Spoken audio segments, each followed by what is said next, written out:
ما تيجي كده اخطف من وقتك دقيقة واكلمك عن قناعي تويا ويويا اللي موجودين حاليا في المتحف المصري. مبدئيا كده خلينا متفقين ان تويا ويويا ما كانوش ملوك ولا حتى ولاد ملوك، ولكن كانوا من العائلة المالكة، لان بنتهم الملكة تي كانت متجوزة ملك عظيم وهو امنحتب الثالث، وكمان كانوا اجداد الملك اخناتون. ده غير ان يويا كان صاحب منصب وصاحب املاك في بلده، كان كاهن الاله مين. لا مش بسألك مين، انا بقولك الاله كان اسمه مين. وعشان كده لما تيجي تشوف الأقنعة بتاعتهم رغم فخامتها وروعتها إلا إنها مش مصنوع من الذهب خالص زي أقنعة باقي الملوك.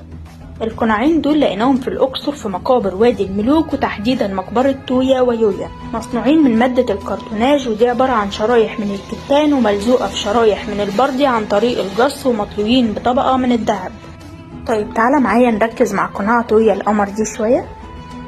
أكلمك عن جمال القناع ولا جمال ابتسامته ولا جمال العيون اللي مرصعة بزجاج أزرق ومرو أبيض ولمسات من اللون الأحمر، ولا عن الشعر الطويل المستعار اللي معقود بشريط زهري، ولا عن القلادة العريضة اللي مرصعة بزجاج بألوانه الكتير وعلى حرفها خرزات مذهبة شبه ورق الشجر.